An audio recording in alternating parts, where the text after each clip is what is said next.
ನಮಸ್ಕಾರ, public express ನ್ಯೂಸ್ಗೆ ಸ್ವಾಗತ. ನಾನು ಮಾಲಾ ಹಾಸನ್. ಈಗ ಹೆಡ್ಲೈನ್ಸ್.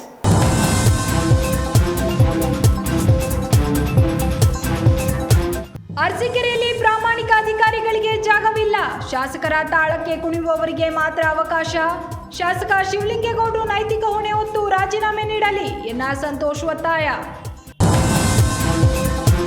ಹಾಸನ ಕಟ್ಟಿನಕೆರೆ ಮಾರುಕಟ್ಟೆಯಲ್ಲಿ 35 ವರ್ಷಗಳಿಂದ ವ್ಯಾಪಾರ ನಡೆಸುತ್ತಿರುವವರ ಭವಿಷ್ಯ ಸಂಕಷ್ಟ. ಸುಮಾರು 10,000 ವರ್ತಕರ ಜೀವನೋಪಾಯವೇ ಅಪಾಯ. ವ್ಯಾಪಾರಿಗಳ ಆತಂಕ. ಕಾನೂನು ಪ್ರಕಾರ ಕ್ರಮ. ಹಾಲಿ ವ್ಯಾಪಾರಿಗಳಿಗೆ ಹಿತವಾಗುವಂತೆ ಆಯುಕ್ತರಿಂದ ಭರವಸೆ. ಗೊಬ್ಬರದ ಚೀಲದಲ್ಲಿ ಸುಟ್ಟು ಕರಕಲಾದ ಸ್ಥಿತಿಯಲ್ಲಿ ಅಪರಿಚಿತ ಶವ ಪತ್ತೆ. ಕೊಲೆ ಮಾಡಿ ಶವ ಸುಟ್ಟು ಎಸೆದ ಶಂಕೆ. ಶ್ರವಣಬೆಳಗೊಳ ಪೊಲೀಸ್ ಠಾಣಾ ವ್ಯಾಪ್ತಿಯಲ್ಲಿ ಘಟನೆ.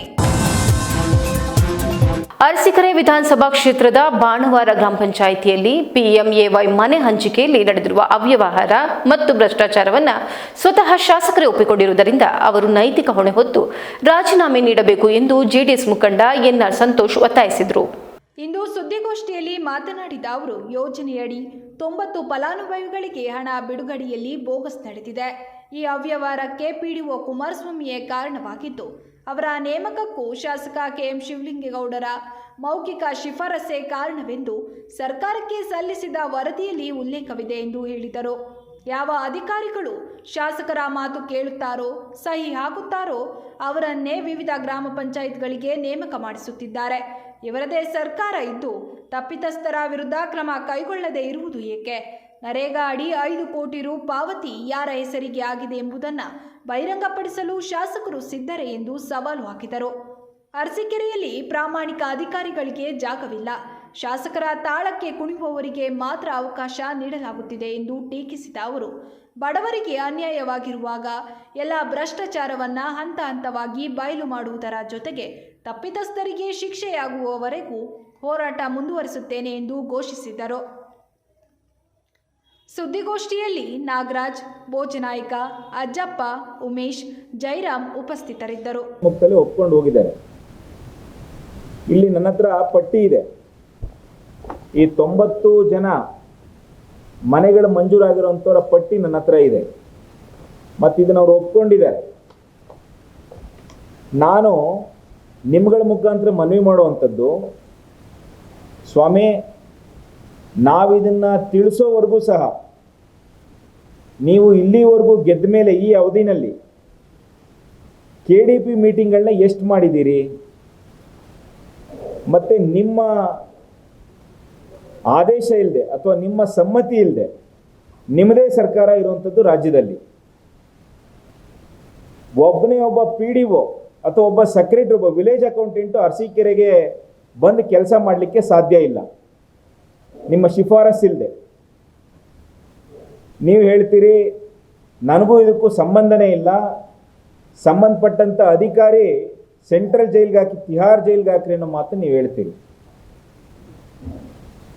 ಸ್ವಾಮಿ, ಈ 90 ಮನೆ ನಿಮ್ಮ ಅನುಮತಿ ಇಲ್ಲದೆ, ನಿಮ್ಮ ಒಂದು ಸಮ್ಮತಿ ಇಲ್ಲದೆ, ಒಂದೇ ಒಂದು ಉಲ್ಕಡ್ಡಿ ಕೂಡ ಆಡಲಿಕ್ಕೆ ಬಿಡದೇ ಇರುವಂಥ ರೀತಿಯಲ್ಲಿ ಉಡದ ಹಿಡಿತ ನಿಮ್ಮ ಅರಸೀಕೆರೆನಲ್ಲಿ ನಿಮ್ಮ ಆಡಳಿತ ವೈಖರಿ ಇದೆ. ಒಂದೇ ಒಂದು ಸಣ್ಣ ಉಲ್ಕಡ್ಡಿ ಅಲಗಾಡಬೇಕು ಅಂತ ನಿಮ್ಮ ಗಮನಕ್ಕೆ ತರಲೇಬೇಕು. ನಿಮಗೆ ಪಟ್ಟಿ ತೋರಿಸ್ದೆ, ನಿಮ್ಮ ಸಮ್ಮತಿ ಪಡೆದೇ ಯಾವುದಾದ್ರೂ ಒಂದು ಮನೆ ಫಲಾನುಭವಿಗೆ ಆಗಿದೆ, ಬರೀ ಮನೆ ಇರಲಿ, ಪಂಚಾಯತಿ ವ್ಯಾಪ್ತಿಯಲ್ಲಿ ಬರ್ತಕ್ಕಂಥ ದನದ ಕೊಟ್ಟಿಗೆ ಇರ್ಬೋದು, ಬದುವಿರ್ಬೋದು, ಸಣ್ಣ ಸಣ್ಣ ಕೆಲಸಗಳು ಎಲ್ಲ ನಿಮ್ಮ ಕಣ್ಣಳಿತನಲ್ಲೇ ನೀವು ಇಟ್ಕೊಂಡು ಬಂದಿದ್ದೀರಿ. ನೀವು ಬೇಸಿಕಲಿ ಒಬ್ಬ ಗುತ್ತಿಗೆದಾರರಾಗಿ ನಿಮಗೆ ಭಾಳ ಚೆನ್ನಾಗಿ ಸಣ್ಣ ಸಣ್ಣ ವಿಷಯಗಳ ಬಗ್ಗೆ ಅನುಭವ ಜಾಸ್ತಿ ಇದೆ. ಮುಂಬರ್ತಕ್ಕಂಥ ಜಿಲ್ಲಾ ಪಂಚಾಯತಿ, ತಾಲೂಕ್ ಪಂಚಾಯತಿ, ಗ್ರಾಮ ಪಂಚಾಯತಿ ಚುನಾವಣೆಗಾಗಿ ನೀವು ಉದ್ದೇಶ ಪಟ್ಟೆ ಈ ಹಗರಣ ಮಾಡಲಿಕ್ಕೆ ಅಲ್ಲಿನ PDOಗೆ ನಿಮ್ಮೆಲ್ಲ ಸಹಕಾರ, ಸಹಮತಿ, ಸಲಹೆಯನ್ನು ಕೊಟ್ಟೆ ನೀವು ಮಾಡಿದ್ದೀರಿ ಅನ್ನೋದಕ್ಕೆ ನಾನು ದಾಖಲೆಗಳನ್ನ ಒಂದೊಂದಾಗಿ ಇಲ್ಲಿ ತೋರಿಸ್ತಾ ಹೋಗ್ತೀನಿ. ನೀವೇನು ಹೇಳಿದ್ರಿ, ನಂದು ಒಂದೇ ಒಂದು ನನ್ನ ಗಮನದಲ್ಲಿ ಇದಾಗಿತ್ತು ಇದು ಅನ್ನೋದಾದರೆ ನಾನು ರಾಜೀನಾಮೆ ಕೂಡ ಸಿದ್ಧ ಅಂತ ಹೇಳಿದ್ದೀನಿ. ಮೊದಲನೇದಾಗಿ 19/4/2023 ಈಗಾಗಲೇ ಪ್ರತಿಗಳನ್ನ ನಿಮ್ಗೆಲ್ಲರಿಗೂ ಕೂಡ ತಲುಪಿಸಿದ್ದೇನೆ. ಇಲ್ಲಿದೆ 19/4/2023 ಇದೇ ಬಾಣಾವರ PDO ಕೆಲಸ ಮಾಡ್ತಿರ್ತಕ್ಕಂಥ ಕುಮಾರಸ್ವಾಮಿ ಅವರು ಚುನಾವಣಾ ಕರ್ತವ್ಯದಲ್ಲಿ ನಿರ್ಲಕ್ಷ್ಯತನ ಹಾಗೂ ಅಸಭ್ಯ ವರ್ತನೆ ತೋರುವ ಹಿನ್ನೆಲೆಯಲ್ಲಿ ಅಮಾನತ್ತಾಗಿರೋದಕ್ಕೆ ಅವತ್ತಿನ ಜಿಲ್ಲಾಧಿಕಾರಿಗಳು MS ಅರ್ಚನಾ ಅವರು ಸೈನ್ ಇರ್ತಕ್ಕಂಥ ಒಂದು ಪಟ್ಟಿ, ಒಂದು ಕಾಗದ, ಒಂದು ಪತ್ರವನ್ನು ನಿಮಗೆ ಈಗಾಗಲೇ ನಾನು ಕೊಟ್ಟಿದ್ದೇನೆ. ಇದು ಒಂದು, ಈಗಾಗಲೇ ಅವರು ಸಸ್ಪೆಂಡ್ ಆಗಿದ್ರು, ಅಮಾನತಾಗಿದ್ರು ಅನ್ನೋದಕ್ಕೆ.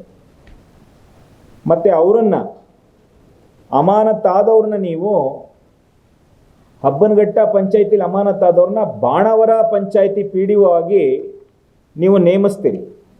ನನ್ನ ಪಾತ್ರನೇ ಇಲ್ಲ ಅಂತ ಹೇಳ್ತಿರಲ್ಲ ಸ್ವಾಮಿ ಶಿವಲಿಂಗೇಗೌಡ್ರೆ. ಹಿಂದಿನ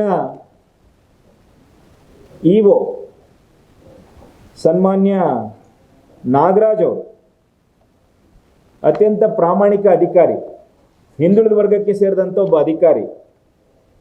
ಅವರು ಈ ಅಮಾನತ್ತಾದಂಥ PDO ಕುಮಾರಸ್ವಾಮಿ ಅವರನ್ನ ನೀವು ಬಾಣಾವರಕ್ಕೆ ಹೇಗೆ ಹಾಕಿದ್ರಿ ಅಂತೇಳಿ ಒಬ್ಬರು ಅರ್ಜಿಯನ್ನು ಕೊಡ್ತಾರೆ.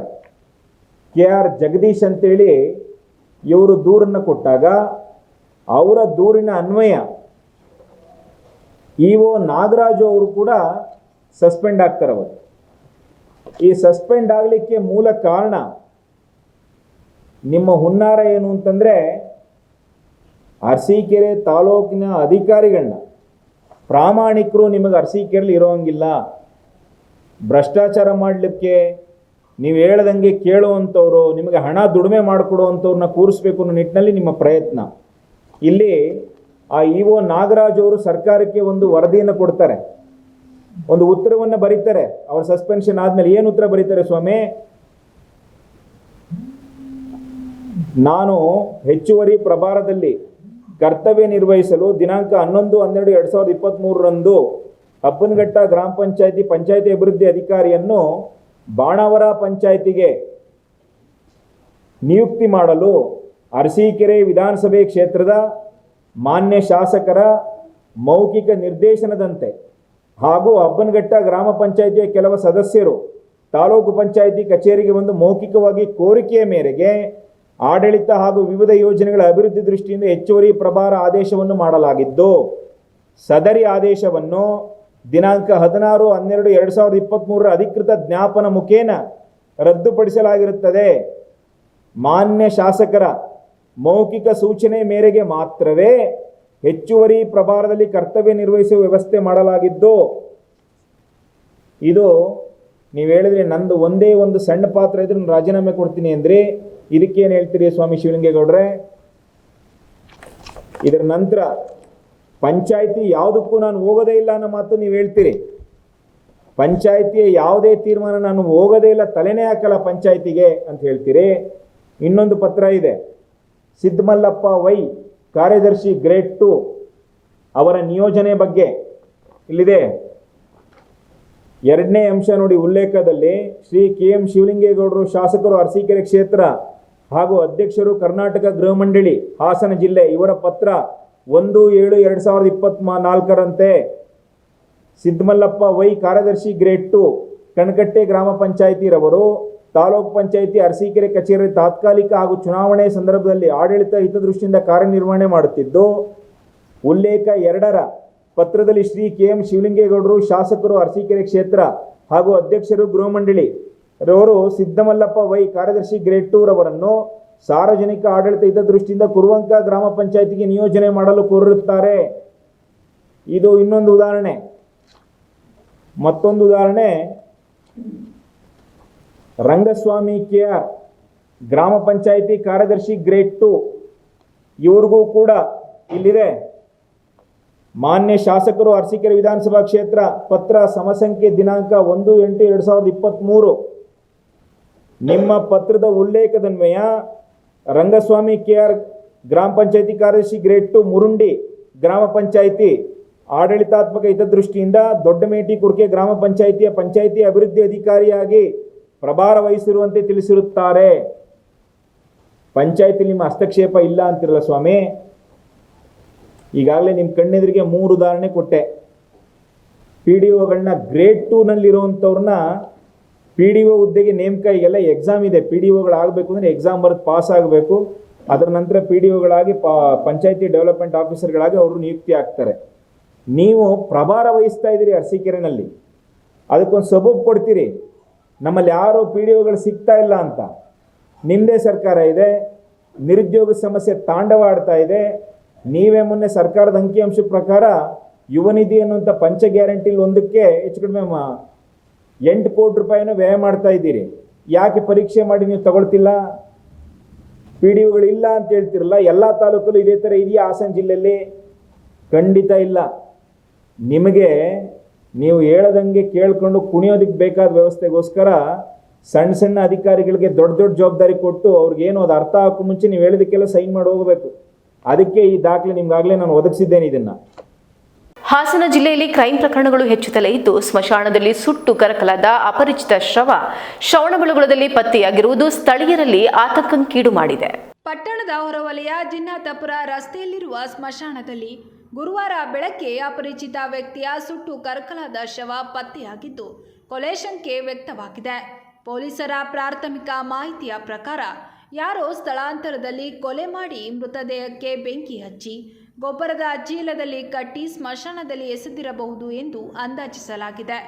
ದನ ಮೇಯಿಸಲು ಬಂದ ವ್ಯಕ್ತಿ ಚೀಲದಲ್ಲಿ ಅಸ್ಥಿಪಂಜರ ಕಂಡು ಪೊಲೀಸರಿಗೆ ಮಾಹಿತಿ ನೀಡಿದ್ದು, ಘಟನಾ ಸ್ಥಳಕ್ಕೆ ಜಿಲ್ಲಾ ಪೊಲೀಸ್ ವರಿಷ್ಠಾಧಿಕಾರಿ ಮೊಹಮ್ಮದ್ ಸುಜೀತಾ, ಅಪರ ವರಿಷ್ಠಾಧಿಕಾರಿ ತಮ್ಮಯ್ಯ, ವಲಯ ಇನ್ಸ್ಪೆಕ್ಟರ್ ಸಂತೋಷ್, PSI ನವೀನ್ ಹಾಗೂ ಸೋಕೋ ತಂಡ ಭೇಟಿ ನೀಡಿ ಪರಿಶೀಲನೆ ನಡೆಸಿದರು. ಈ ಬಗ್ಗೆ ಶ್ರವಣಬೆಳಗೊಳ ಪೊಲೀಸ್ ಠಾಣೆಯಲ್ಲಿ ಪ್ರಕರಣ ದಾಖಲಾಗಿದ್ದು ತನಿಖೆ ಕೈಗೊಳ್ಳಲಾಗಿದೆ. ಹಾಸನ ಕಟ್ಟಿನಕೆರೆ ಮಾರುಕಟ್ಟೆ ವಿವಾದ ತೀವ್ರ ಸ್ವರೂಪ ಪಡೆದಿದ್ದು, ಸಾವಿರಾರು ಚಿಲ್ಲರೆ ವ್ಯಾಪಾರಿಗಳ ಭವಿಷ್ಯ ಪ್ರಶ್ನಾರ್ಥಕವಾಗಿದೆ. ಹಾಸನ ನಗರದ ಕಟ್ಟಿನಕೆರೆ ಮಾರುಕಟ್ಟೆಯಲ್ಲಿ ಕಳೆದ 35 ವರ್ಷಗಳಿಂದ ವ್ಯಾಪಾರ ನಡೆಸಿ ಜೀವನ ಸಾಗಿಸುತ್ತಿರುವ ಸಾವಿರಾರು ಚಿಲ್ಲರೆ ವ್ಯಾಪಾರಿಗಳ ಭವಿಷ್ಯ ಪ್ರಶ್ನಾರ್ಥಕವಾಗಿದೆ. 1989ರಿಂದ ನಿರಂತರವಾಗಿ ವ್ಯಾಪಾರ ನಡೆಸುತ್ತಿರುವ ಕಟ್ಟಿನಕೆರೆ ಮಾರುಕಟ್ಟೆಯ ವರ್ತಕರಿಗೆ ಹಾಸನ ಮಹಾನಗರ ಪಾಲಿಕೆ 2024ರಲ್ಲಿ ಮಳಿಗೆ ಖಾಲಿ ಮಾಡುವಂತೆ ನೋಟಿಸ್ ನೀಡಿತ್ತು. ಈ ನೋಟಿಸ್ಗೆ ವಿರೋಧ ವ್ಯಕ್ತಪಡಿಸಿದ ವರ್ತಕರು ಕೋರ್ಟ್ ಮೆಟ್ಟಿಲೇರಿದ್ದು, ಕಾನೂನು ಪ್ರಕ್ರಿಯೆ ಇನ್ನೂ ಮುಂದುವರೆದಿದೆ. ಇದೇ ವೇಳೆ ಪಾಲಿಕೆ ಆಯುಕ್ತರು ಮಳಿಗೆಗಳನ್ನು ಟೆಂಡರ್ ಮೂಲಕ ಹಂಚಿಕೆ ಮಾಡಲು ತೀರ್ಮಾನಿಸಿರುವುದು ವರ್ತಕರ ಆಕ್ರೋಶಕ್ಕೆ ಕಾರಣವಾಗಿದೆ. 89ನೇ ಇಸ್ವಿಯಿಂದ ನಾವು ವ್ಯಾಪಾರ ಮಾಡ್ಕೊಂಡು, ನಮ್ಮ ತಂದೆ ಕಾಲದಿಂದ ನಾವು ವ್ಯಾಪಾರ ಮಾಡ್ಕೊಂಡು ಬರ್ತಾಯಿದ್ವಿ. ನಮ್ಮ ಜೀವನ ಇದೇ ಜೀವನ, ನಮ್ಮ ಮಕ್ಕಳು, ನಮ್ಮ ಹೆಂಡತಿ ಮಕ್ಕಳಿಗೆಲ್ಲ ಇದೇ ಜೀವನ, ಬೇರೆ ಏನೂ ಆಧಾರ ಇಲ್ಲ. ಈಗ ಇದ್ದಕ್ಕಿದ್ದಂಗೆ ಬಂದ್ಬಿಟ್ಟು ಟೆಂಡ್ರು ಮಾಡಿಬಿಟ್ಟು ನಮ್ಮನ್ನೆಲ್ಲ ಬೀದಿ ಪಾಲ್ ಮಾಡೋಕ್ಕೆ ಮಾಡಿದ್ದಾರೆ. ದಯವಿಟ್ಟು ಏನು ಹಳಬ್ರಿದ್ದೀವೋ ಅವ್ರಿಗೇನೆ ಅಂಗಡಿನ ಕೊಟ್ಬಿಟ್ಟು ಏನೊಂದು ರೀಸನೇಬಲಲ್ಲಿ ಅಡ್ವಾನ್ಸು ಬಾಡಿಗೆನ ಮಾಡಿಬಿಟ್ಟು ನಮಗೆ ಕೊಡಿ. ಈಗ ಏನಾದರೂ ಟೆಂಡ್ರ್ ಅಂತ ಮಾಡಿದರೆ ಬಂದ್ಬಿಟ್ಟು ಟೆಂಡ್ರ್ ಹಾಕ್ತಾರೆ, ತದ್ವಾಕ್ ಹೋಗ್ಬಿಟ್ಟು ಆಮೇಲೆ ರೈಸ್ ಮಾಡಿ ಹೋಗ್ತಾರೆ. ನಮಗೆ 5% ಕೊಟ್ಟಿದ್ದಾರೆ, ಬಾಡಿಗೆ ಜಾಸ್ತಿ ಮಾಡಿದ್ರೆ ನಾವು ಕಟ್ಟೋಕ್ಕಾಗಲ್ಲ. ಆಮೇಲೆ ನಾವೆಲ್ಲ ಬೀದಿ ಪಾಲಾಗ್ತೀವಿ. ನಮ್ಮನ್ನೇ ನಂಬ್ಕೊಂಡಿರೋಂಥ ಸಾವಿರಾರು ಜನ ಇದ್ದಾರೆ. ನಮ್ಮ ಫ್ಯಾಮಿಲಿ ಇದೆ, ನಮ್ಮ ನಂಬ್ಕೊಂಡಿರೋಂಥ ನಮ್ಮ ಕೆಲಸಗಾರರಿದ್ದಾರೆ. ವ್ಯಾಪಾರ ಕಡಿಮೆ ಇದೆ. ಆಮೇಲೆ 2 ವರ್ಷ ಕೊರೋನಾ ಇತ್ತು, ಅದರಲ್ಲೂ ಸಮೇತ ನಾವು ಬಾಡಿಗೆನ ಕಟ್ಕೊಂಡು ಹೋಗಿದ್ವಿ. ದಯವಿಟ್ಟು ನಮಗೆ ಮುಂದುವರಿಸ್ಕೊಡಿ ಅಂತೇಳ್ಬಿಟ್ಟು ನಗರಸಭೆಗೆ, ಪೌರಾಯುಕ್ತಿಗೆ ಮತ್ತು ನಮ್ಮ ಶಾಸಕರಿಗೆಲ್ಲ ಕೇಳ್ಕೊತಾ ಇದ್ದೀವಿ. ದಯವಿಟ್ಟು ನಮಗೆ ಇದು ಮಾಡಿಕೊಡಿ. ಇದರಿಂದ ತೊಂದರೆ ಆಗುತ್ತೆ, ಸಾವಿರಾರು ಜನಕ್ಕೆ ತೊಂದರೆ ಆಗುತ್ತೆ. ದಯವಿಟ್ಟು ಅದನ್ನೆಲ್ಲ ಪರಿಶೀಲನೆ ಮಾಡಿ ನಗರಾಡಳಿತ ಇರ್ಬೋದು, ನಗರಸಭೆಯವರು ಇರ್ಬೋದು ಅಥವಾ ಜಿಲ್ಲಾಡಳಿತ ಎಲ್ಲರೂ ಇದಕ್ಕೆಲ್ಲ ಸ್ಪಂದಿಸಿ ನಮಗೇನೆ ಏನು ಹಳಬ್ರಿದ್ದೀವೋ ಅವ್ರಿಗೆ ಒಂದು ಇದನ್ನು ಬಾಡಿಗೆನ ನಮಗೆ ಮಾಡಿಕೊಡ್ಬೇಕಾಗಿ ಈ ಮೂಲಕ ನಾವು ಕೇಳ್ಕೊತಾ ಇದ್ದೀವಿ. ಕಳೆದ 3 ದಶಕಗಳಿಂದ ನಾವು ಈ ಮಾರುಕಟ್ಟೆಯಲ್ಲಿ ವ್ಯಾಪಾರ ಮಾಡುತ್ತಿದ್ದೇವೆ. ಈಗ ಟೆಂಡರ್ ಪ್ರಕ್ರಿಯೆ ಜಾರಿಗೊಂಡರೆ ಸುಮಾರು 10,000 ವರ್ತಕರ ಜೀವನೋಪಾಯವೇ ಅಪಾಯಕ್ಕೆ ಸಿಲುಕುತ್ತದೆ ಎಂದು ವ್ಯಾಪಾರಿಗಳು ಆತಂಕ ವ್ಯಕ್ತಪಡಿಸಿದ್ದಾರೆ. ಅವರು ಈಗಾಗಲೇ ಪಾಲಿಕೆ ಆಯುಕ್ತರು ಮತ್ತು ಸ್ಥಳೀಯ ಶಾಸಕರಿಗೆ ಮನವಿ ಸಲ್ಲಿಸಿದ್ದಾರೆ. ಮನವಿಯನ್ನ ಸ್ವೀಕರಿಸಿರುವ ಆಯುಕ್ತರು ಕಾನೂನು ಪ್ರಕಾರ ಕ್ರಮ ಕೈಗೊಳ್ಳಲೇಬೇಕಾಗುತ್ತದೆ. ಆದರೂ ಹಾಲಿ ವ್ಯಾಪಾರಿಗಳಿಗೆ ಹಿತವಾಗುವಂತೆ ಕಾರ್ಯನಿರ್ವಹಿಸುತ್ತೇವೆ ಎಂದು ಭರವಸೆ ನೀಡಿರುವುದಾಗಿ ವ್ಯಾಪಾರಿಗಳು ತಿಳಿಸಿದ್ದಾರೆ. ನಗರಸಭೆಯಿಂದ ಮಹಾನಗರ ಪಾಲಿಕೆಯಾಗಿರುವ ಬೆನ್ನಲ್ಲೇ ಚಿಲ್ಲರೆ ವರ್ತಕರ ಮೇಲೆ ಕೈಗೊಂಡಿರುವ ಈ ಕ್ರಮ ಎಷ್ಟು ನ್ಯಾಯಸಮ್ಮತ ಎನ್ನುವುದೇ ಪ್ರಶ್ನೆ ಎಂಬ ಅಭಿಪ್ರಾಯ ಮಾರುಕಟ್ಟೆಯಲ್ಲಿ ಕೇಳಿಬರುತ್ತಿದೆ. ಸರ್, ನಮ್ಮ ಕಡ್ಡಿನಕೆರೆ ಮಾರ್ಕೆಟು 1980ರಿಂದ ಈ ಮಾರ್ಕೆಟಲ್ಲಿ ವ್ಯಾಪಾರ ಮಾಡ್ತಾ ಇದ್ದೇವೆ. ಆ ವ್ಯಾಪಾರ ಮಾಡ್ತಾ ಇರುವಾಗ ನಮಗೆ 2012ರಲ್ಲಿ ನಮಗೆ ಮತ್ತೆ ವಾಪಸ್ ರಿಜಿಸ್ಟ್ರ್ ಮಾಡಿಕೊಟ್ಟಿದ್ರು. 2024 ಆಯಿತು. ಹಾಗಾಗಿ ಅವರು 2024ಕ್ಕೆ ನಮಗೊಂದು ನೋಟಿಸ್ ಕೊಟ್ಟಿದ್ದರು. ಅಂಗಡಿ ಮಳಿಗೆ ಕಾಲ್ ಮಾಡಿಕೊಡಿ ನಗರಸಭೆ ಮುನ್ಸಿಪಲ್ ಕಮಿಷನರಿಂದ ನೋಟಿಸ್ ಬಂದಿತ್ತು. ಆ ನೋಟಿಸ್ನ ತೊಗೊಂಡು ನಾವು ಅವ್ರಿಗೆ ವಾಪಸ್ ರಿಕ್ವೆಸ್ಟ್ ಮಾಡಿದ್ವಿ, ನಮಗೇನಾದ್ರು ಮಾಡಿ ಮತ್ತೆ ಅಂಗಡಿನ ಮುಂದುವರಿಸ್ಕೊಡಿ ಅಂತ ಕೇಳಿದ್ವಿ. ಅದು ಆಗದೇ ಇದ್ದಾಗ ನಾವು ಒಂದು ಕೋರ್ಟ್ ಮುಖಾಂತರ ಹೋಗಿ ಕೋರ್ಟಲ್ಲಿ 1 ವರ್ಷ ನಡೀತು. ಈಗ ಮತ್ತೆ ಅದೇ ರನ್ನಿಂಗಲ್ಲಿದೆ. ಅದರಲ್ಲಿ ಈಗ ಒಂದು ಸಲ ಮತ್ತೆ ಈಗ 30ನೇ ತಾರೀಕಿಗೆ ಹರಾಜಿದೆ ಅಂತೇಳಿ ನಮಗೆ ಗೊತ್ತಾಯಿತು. ಹಾಗಾಗಿ ನಾವು ಇವತ್ತು ಕಮಿಷನರಿಗೆ ಹೋಗಿ ರಿಕ್ವೆಸ್ಟ್ ಮಾಡ್ಕೊಂಡಿದ್ದೇವೆ. ಅಲ್ಲಿ ನಗರಸಭೆ ಸದಸ್ಯರುಗಳು ಮತ್ತು MLA ಇದ್ದರು. ಈ ಹರಾಜು ಪ್ರಕ್ರಿಯೆನೇ ಸದ್ಯಕ್ಕೆ ನಿಲ್ಲಿಸ್ಕೊಡಿ ಅಂತ ಹೇಳಿದ್ದೇವೆ. ಯಾಕೆಂತ ಕೇಳಿದ್ರೆ ಹರಾಜಾದರೆ ನಮ್ಮ ಅಂಗಡಿ ಮಳಿಗೆಗಳಿಗೆ ಇರೋಂಥವ್ರಿಗೆ ಭಾರಿ ಕಷ್ಟ ಆಗುತ್ತೆ. ಯಾಕೆಂತ ಕೇಳಿದ್ರೆ ನಾವು 30-40 ವರ್ಷದಿಂದ ಇಲ್ಲೇ ವ್ಯವಹಾರ ಮಾಡ್ಕೊಂಡಿದ್ದೀವಿ. ಈಗ ನಾವು ಸಡನ್ಲಿ ಎಲ್ಲಿ ಹೋಗೋಕ್ಕಾಗತ್ತೆ? ಒಂದೊಂದು ಅಂಗಡಿ ಇಲ್ಲಿ ಸಾಧಾರಣ ನಮ್ಮದು ಈಗ 450 ಅಂಗಡಿ ಮಳಿಗೆ ಅಂತ ಹೇಳ್ತಾರೆ. 450 ಅಂಗಡಿ ಮಳಿಗೆಯಲ್ಲಿ 4 ಜನ ಫ್ಯಾಮಿಲಿ ನಡೀತಾ ಇದೆ. ಯಾಕಂದರೆ ಕೆಲಸಗಾರರದ್ದು ಎಲ್ಲ ಸೇರಿ 4 ಫ್ಯಾಮಿಲಿ ನಡೀತಾ ಇದೆ. ಹಾಗಾಗಿ ಸಾವಿರಾರು ಜನಕ್ಕೆ ಕಷ್ಟ ಆಗುತ್ತೆ. ಈಗ ಇರೋ ಬಾಡಿಗೆ ಕಟ್ಟೋಕ್ಕೆ ಕಷ್ಟ ಇದೆ. ವ್ಯವಹಾರ ನಡೀತಾ ಇಲ್ಲ ಮಾರ್ಕೆಟಲ್ಲಿ. ವ್ಯವಹಾರಗಳು ಸುತ್ತಮುತ್ತ ಎಲ್ಲ ಅಂಗಡಿಗಳಾಗಿದ್ದಾವೆ. ಕೊರೋನಾ ಬಂದಾಗ ನಾವು 2 ವರ್ಷ ಕೊರೋನಾದಲ್ಲಿದ್ದಾಗಲೂ ಬಾಡಿಗೆ ಕಟ್ಟಿದ್ದೇವೆ. ಅದಕ್ಕೂ ನಾವು ಬಾಡಿಗೆಗಳು ಕಟ್ಟಿದ್ದೇವೆ, ನಾವು ಅಂಗಡಿಗಳು ನಡೆಸಿರಲಿಲ್ಲ. ಹಾಗಾಗಿ ಕಷ್ಟದಲ್ಲಿದ್ದೀವಿ. ದಯವಿಟ್ಟು ಮುಂದುವರಿಸ್ಕೊಡಿ ಅಂತೇಳಿ ಈಗ ಇವತ್ತೊಂದು ಅವ್ರಿಗೆ ರಿಕ್ವೆಸ್ಟ್ ಮಾಡಿದ್ದೇವೆ. ಏನಾದರೂ ಹರಾಜು ಪ್ರಕ್ರಿಯೆ ನಿಲ್ಲಿಲ್ಲ ಅಂದರೆ ಭಾರಿ ಕಷ್ಟ ಆಗುತ್ತೆ. ಯಾಕಂದರೆ ನಾವು ಜೀವನ ನಡೆಸೋದು ಕಷ್ಟ ಆಗುತ್ತೆ. ಹಾಗಾಗಿ ದಯವಿಟ್ಟು ನಾವು ಅಂಗಡಿಯವ್ರು ಹೇಳ್ತಾ ಇರೋದು ನಿಮ್ಮ ಮುಖಾಂತರ ಕೇಳ್ಕೊತಿದ್ದೀವಿ, ದಯವಿಟ್ಟು ಮಾಧ್ಯಮದವರು ಇದಕ್ಕೆ ಸಹಕರಿಸಿ. ಶಾಸಕರು ಅದೇ ಕಮಿಷನರ್ ಹತ್ರ ಮಾತಾಡಿದ್ದಾರೆ, ಕಮಿಷನರು ಹೇಳಿದ್ದಾರೆ. ಆದರೆ ಅದು ಮುಂದೆ ಏನು ಅಂತದ್ದು ಕರೆಕ್ಟಾಗಿ ಗೊತ್ತಾಗಿಲ್ಲ. ಅದು ಹರಾಜು 30ನೇ ತಾರೀಕು ಇರೋದ್ರಿಂದ ಅದು ನಿಲ್ಲಿಸಿದ್ರೆ ನಮ್ಗೆ ಒಳ್ಳೆಯದು. ನಿಲ್ಲಿಸಿದ್ರೆ ನಮಗೊಂದು ಸ್ವಲ್ಪ ಅನುಕೂಲ ಆಗುತ್ತೆ. ಈಗ ಹರಾಜು ಕೂಗಿದ ಮೇಲೆ ಅದು ಕಾನೂನು ಪ್ರಕಾರ ಹರಾಜು ಕೂಗಿದ್ರು ಮೂಲ ಓನರ್ಗೆ ಕೊಡಬೇಕು ಅಂತಿದೆ. 5% ರೈಸ್ ಮಾಡಿ ಮೂಲ ಓನರ್ಗೆ ಕೊಡಬೇಕು. ಹರಾಜು ಆದ್ರೂ ನಮಗೆ ಸಿಗುತ್ತೆ. ಆದರೆ ಏನಾಗುತ್ತೆ, ಯಾವುದಾದ್ರು ಅಂಗಡಿ ಆಗದೇ ಇರೋ ಅಂಗಡಿ ಮೇಲೆ ಜಾಸ್ತಿ ಕೂಗ್ತಾರೆ. ಆ ಕೂಗಿದ ಮೇಲೆ ಅವರು ಅದ್ರ ಮೇಲೆ ಮತ್ತೆ ನಾವು 5% ಕೊಡೋದಂದ್ರೆ ಮತ್ತೆ GST 18% ಇದೆ. ಆವಾಗ ಬಾಡಿಗೆ ಕಟ್ಟೋಕ್ಕೆ ಆಗಲ್ಲ. ಸುಮ್ಮನೆ ಹೇಳ್ಬೋದಷ್ಟೇ ಎಷ್ಟಾರಾಗಲಿ ಬಾಡಿಗೆ ಅಂತ, ಆದರೆ ಮುಂದೆ ಕಷ್ಟ ಆಗುತ್ತೆ. ಹಾಗಾಗಿ ಈಗ ಏನಿದೆ ಅವರಿಗೆ ಏನಾದರೂ ಅನುಕೂಲ ಮಾಡಿಕೊಟ್ರೆ ಅದಕ್ಕೆ ತಕ್ಕಂಗೆ, ಯಾಕಂದರೆ ಈಗ ಒಂದು ಏನು ಬಾಡಿಗೆ ಅದ್ರ ಮೇಲೆ ಸ್ವಲ್ಪ ಹೆಚ್ಚು ಕಡಿಮೆ ಮಾಡಿ ನಮಗೆ ಅನುಕೂಲ ಮಾಡಿಕೊಟ್ರೆ ಒಳ್ಳೆಯದು ಅಂತ ನಮ್ಮ ಭಾವನೆ. ನಮ್ಮ ಹೆಸರು ರಾಜೀವ್ ಅಂತೇಳಿ, ಅಂಗಡಿ ಮಳಿಗೆ ಓನರ್. ಹಾಸನದಲ್ಲಿ ಬೀದಿ ನಾಯಿಗಳ ಹಾವಳಿ ನಿಯಂತ್ರಣಕ್ಕೆ ಸಂತಾನಹರಣ ಕೇಂದ್ರವನ್ನು ಉದ್ಘಾಟಿಸಲಾಯಿತು. ನಗರದಲ್ಲಿ ದಿನೇ ದಿನೇ ಹೆಚ್ಚುತ್ತಿರುವ ಬೀದಿ ನಾಯಿಗಳ ಹಾವಳಿ ನಿಯಂತ್ರಣದ ಭಾಗವಾಗಿ ಹಾಸನ ಮಹಾನಗರ ಪಾಲಿಕೆ ವತಿಯಿಂದ ಹೊಸ ಸಂತಾನಹರಣ ಕೇಂದ್ರವನ್ನು ಸ್ಥಾಪಿಸಲಾಗಿದ್ದು, ಅದನ್ನು ಪಾಲಿಕೆ ಆಯುಕ್ತ ಕೃಷ್ಣಮೂರ್ತಿ ಉದ್ಘಾಟಿಸಿದರು. ಈ ಕೇಂದ್ರದಲ್ಲಿ ಬೀದಿ ನಾಯಿಗಳ ಸಂತಾನಹರಣ ಶಸ್ತ್ರಚಿಕಿತ್ಸೆ ನಡೆಸಿ ಅವುಗಳನ್ನು ಮರುಬಿಡುವ ಕಾರ್ಯ ಕೈಗೊಳ್ಳಲಾಗಿದೆ. ಇದರ ಮೂಲಕ ನಗರದಲ್ಲಿ ನಾಯಿಗಳ ಅತಿರೇಕ ನಿಯಂತ್ರಣ ಸಾಧ್ಯವಾಗಲಿದೆ ಎಂದು ಪಾಲಿಕೆ ಮೂಲಗಳು ತಿಳಿಸಿವೆ. ಉದ್ಘಾಟನಾ ಕಾರ್ಯಕ್ರಮದಲ್ಲಿ ಪಾಲಿಕೆ ಅಧಿಕಾರಿಗಳು, ಪಶು ವೈದ್ಯರು ಹಾಗೂ ನಗರಸಭೆಯ ಸದಸ್ಯರು ಉಪಸ್ಥಿತರಿದ್ದರು.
ಹಾಸನ ಮಹಾನಗರ ಪಾಲಿಕೆ ವ್ಯಾಪ್ತಿಯಲ್ಲಿ ಅನೇಕ ದೂರುಗಳು ಈಗಾಗಲೇ ಬಂದಿದ್ದು, ಅದರಂತೆ ಬೀದಿ ನಾಯಿಗಳ ಸಂತಾನಹರಣ ಚಿಕಿತ್ಸೆ ಕೇಂದ್ರವನ್ನು ಈ ದಿನ ತೆರೆದಿರ್ತೇವೆ.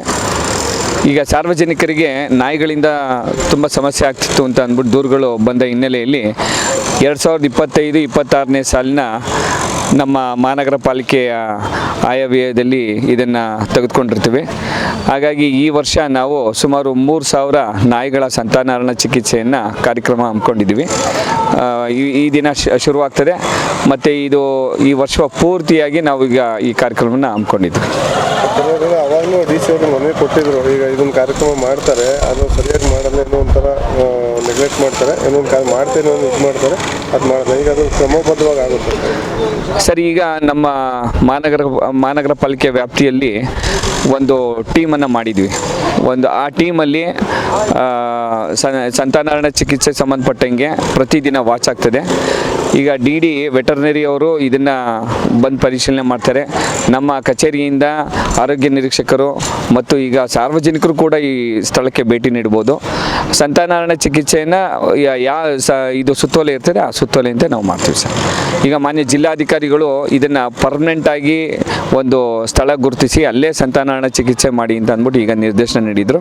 ಅದರಂತೆ ಈಗ ಈ ಕೇಂದ್ರವನ್ನು ಈಗ ಪರ್ಮನೆಂಟಾಗಿ ಈಗ ಸಂತಾನಹರಣ ಚಿಕಿತ್ಸೆ, ಬೀದಿ ನಾಯಿಗಳ ಸಂತಾನಹರಣ ಚಿಕಿತ್ಸೆ ಕೇಂದ್ರವನ್ನಾಗಿ ಮಾಡಿರ್ತೀವಿ, ಚಾಲನೆ ಮಾಡಿರ್ತೀವಿ ಸರ್.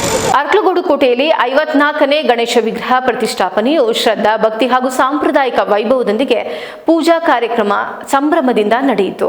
ಬೆಳಿಗ್ಗೆ ವಿಗ್ರಹ ಪ್ರತಿಷ್ಠಾಪನೆಯ ವಿಶೇಷ ಪೂಜೆಯನ್ನ ಪುರೋಹಿತರ ಮಾರ್ಗದರ್ಶನದಲ್ಲಿ ಜಪ, ಹವನ, ಮಂಗಳಾರತಿ ಸೇರಿದಂತೆ ವೈದಿಕ ವಿಧಾನದಲ್ಲಿ ನೆರವೇರಿಸಲಾಯಿತು. ಗಣೇಶನ ಸನ್ನಿಧಿಯಲ್ಲಿ ಭಕ್ತರು ದೊಡ್ಡ ಸಂಖ್ಯೆಯಲ್ಲಿ ಹಾಜರಾಗಿ ಪ್ರಾರ್ಥನೆ ಸಲ್ಲಿಸಿದರು.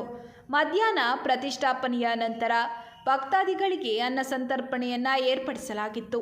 ನೂರಾರು ಮಂದಿ ಭಕ್ತರು ಅನ್ನ ಸಂತರ್ಪಣೆಯಲ್ಲಿ ಪಾಲ್ಗೊಂಡು ಪ್ರಸಾದ ಸ್ವೀಕರಿಸಿದರು. ಕಳೆದ 5 ದಶಕಗಳಿಂದ ಅರಕಲಗೂಡು ಕೋಟೆಯ ಗಣೇಶೋತ್ಸವವು ಭಕ್ತಿ, ಸಾಂಸ್ಕೃತಿಕ ಹಬ್ಬ ಹಾಗೂ ಸಾಮಾಜಿಕ ಬಾಂಧವ್ಯಕ್ಕೆ ವೇದಿಕೆಯಾಗಿ ಪರಿಣಮಿಸಿದ್ದು, ಈ ಬಾರಿ ಸಹ ಭಕ್ತರ ಅದ್ದೂರಿ ಉಪಸ್ಥಿತಿ ಕಾರ್ಯಕ್ರಮಕ್ಕೆ ಇನ್ನಷ್ಟು ವೈಭವ ನೀಡಿತು. ಈ ಸಂದರ್ಭದಲ್ಲಿ ತಹಸೀಲ್ದಾರ್ KC ಸೌಮ್ಯ, ಪಟ್ಟಣ ಪಂಚಾಯಿತಿಯ ಮುಖ್ಯಾಧಿಕಾರಿ CD ನಾಗೇಂದ್ರ ಕುಮಾರ್, ಪಟ್ಟಣ ಪಂಚಾಯಿತಿ ಮಾಜಿ ಅಧ್ಯಕ್ಷ ಕೃಷ್ಣಯ್ಯ ಹಾಗೂ ಹೂವಣ್ಣ, ಮಾಜಿ ಉಪಾಧ್ಯಕ್ಷೆ HS ರಶ್ಮಿ ಮಂಜು, ಸದಸ್ಯೆ ಪಲ್ಲವಿ ಮಂಜು, ತಾಲೂಕು ನೌಕರರ ಸಂಘದ ಅಧ್ಯಕ್ಷ ಪುಟ್ಟರಾಜು ಸೇರಿದಂತೆ ಗಣ್ಯರು ಭಾಗವಹಿಸಿ ಗಣೇಶನ ಆಶೀರ್ವಾದ ಪಡೆದರು.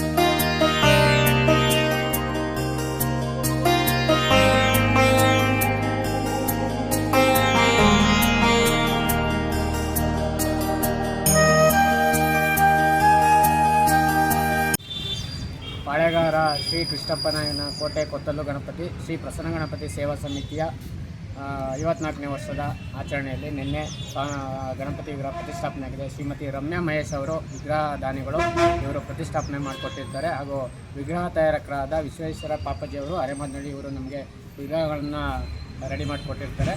ಹಾಗೂ ನಿನ್ನೆ ಸ್ವಾಮಿಯ ವಿಗ್ರಹನ ಪ್ರತಿಷ್ಠಾಪನೆ ಮಾಡಿ ಅನುದಾನವನ್ನು ನೆರವೇರಿಸಲಾಗುತ್ತದೆ. ಹಾಗೂ ಈ ವರ್ಷ 54ನೇದು, ಹಿಂದಿನ 53 ವರ್ಷಗಳಿಂದ ಭಾರಿ ವಿಜೃಂಭಣೆಯಿಂದ ಗಣಪತಿ ಉತ್ಸವ ನಡೆದಿದೆ. ಈ ಸರಿ 54ನೇ ವರ್ಷದ್ದು ಸಹ ಅದೇ ರೀತಿ ವಿಜೃಂಭಣೆಯಿಂದ ನಡೆಯಲು ಎಲ್ಲ ಸಾರ್ವಜನಿಕರು ಬಂದು ಪಾಲ್ಗೊಂಡು ನಮಗೆ ಸಹಕರಿಸಬೇಕು. ಹಾಗಾಗಿ ಮತ್ತು 12ನೇ ತಾರೀಕಂಟ ನಾವು 15 ದಿನಗಳ ಗಣಪತಿ ಉತ್ಸವವನ್ನು ಹಮ್ಮಿಕೊಂಡಿದ್ದೇವೆ. ದಿನ ನಮಗೆ ಸಾಂಸ್ಕೃತಿಕ ಕಾರ್ಯಕ್ರಮ, ಅನುದಾನಗಳು ತುಂಬ ನಡೀತಿರುತ್ತೆ. ಮತ್ತು 10ನೇ ತಾರೀಕು ವಿಶೇಷವಾಗಿ ಗಣಪತಿ ಹೋಮ ಮತ್ತು ಅವತ್ತು ವಿಶೇಷವಾಗಿ ಅನುದಾನವನ್ನು ಹಮ್ಮಿಕೊಂಡಿದ್ವಿ. ಎಲ್ಲ ಅರಕಲಗೂಡಿನ ಸಮಾಜದ ಬಂಧುಗಳು ಬಂದು ಗಣಪತಿ ಕೊತ್ತಲಲ್ಲಿ ಸ್ವಾಮಿಯವರ ದರ್ಶನ ಪಡೆದು ಆ ಒಂದು ಕಾರ್ಯಕ್ರಮವನ್ನು ಯಶಸ್ವಿಗೊಳಿಸಬೇಕು. ಹಾಗೂ 12ನೇ ತಾರೀಕು ನಾವು ವಿಸರ್ಜನೆ ಇಟ್ಕೊಂಡಿದ್ವಿ. ವಿಸರ್ಜನೆ ನಾನಾ ಕಲಾ ತಂಡಗಳು ಹಾಗೂ ಟ್ಯಾಬ್ಲೋಗಳು ಇರುತ್ತೆ. ಸಾರ್ವಜನಿಕರು ವಿಸರ್ಜನೆ ಮಹೋತ್ಸವಕ್ಕೆ ಬಂದು ತುಂಬ ರೀತಿಯಲ್ಲಿ ಸಹಾಯ, ಧನ ಸಹಾಯ ಮತ್ತು ಆರ್ಥಿಕ ಸಹಾಯಗಳನ್ನು ಮಾಡಿ ನಮಗೆ ಸಪೋರ್ಟ್ ಮಾಡಿ ಇದನ್ನು ಯಶಸ್ವಿಯಾಗಿ ನಡೆಸ್ಕೊಡ್ಬೇಕು ಅಂತ ಸಮಿತಿಯವರಲ್ಲಿ ನಾನು ಕೇಳ್ಕೊಳ್ತೀನಿ. ತಾಲೂಕಿನ ನೇಕಾರ ಕುರುಹಿನಶೆಟ್ಟಿ ಪತ್ತಿನ ಸಹಕಾರ ಸಂಘದ 12ನೇ ಸರ್ವ ಸದಸ್ಯರ ಸಭೆ ಆಗಸ್ಟ್ 31ರಿಂದ ಬೆಳಿಗ್ಗೆ 11:30ಕ್ಕೆ ಹಾಸನ ಕುರುಹಿನಶೆಟ್ಟಿ ಭವನದಲ್ಲಿ ನಡೆಯಲಿದೆ ಎಂದು ಸಂಘದ ಅಧ್ಯಕ್ಷ ಕೆಸಿ ಕೃಷ್ಣಶೆಟ್ಟಿ ತಿಳಿಸಿದ್ದಾರೆ. ಪತ್ರಿಕಾಗೋಷ್ಠಿಯಲ್ಲಿ ಮಾತನಾಡಿದ ಅವರು, ಸಹಕಾರ ಸಂಘದಿಂದ ಪ್ರತಿ ವರ್ಷ ಸದಸ್ಯರಿಗೆ ಶೇಕಡ 10ರಷ್ಟು ಡಿವಿಡೆಂಡ್ ನೀಡಲಾಗುತ್ತಿದ್ದು, ಪ್ರಸ್ತುತ 41 ಸದಸ್ಯರಿದ್ದು 9 ಲಕ್ಷ ಷೇರುಧನ ಸಂಗ್ರಹಿಸಲಾಗಿದೆ ಎಂದರು. 2024-25ನೇ ಸಾಲಿನ ಲೆಕ್ಕ ಪರಿಶೋಧನೆಯ ಪ್ರಕಾರ 45,49,250 ರು ಹೂಡಿಕೆ ಮಾಡಲಾಗಿದ್ದು 80 ಲಕ್ಷ ರು ಸಾಲ ವಿತರಣೆ ಮಾಡಲಾಗಿದೆ. 2.18 ಕೋಟಿ ರು ಬಂಡವಾಳದೊಂದಿಗೆ 4.05 ಲಕ್ಷ ರು ಆದಾಯ ಗಳಿಸಲಾಗಿದೆ ಎಂದರು.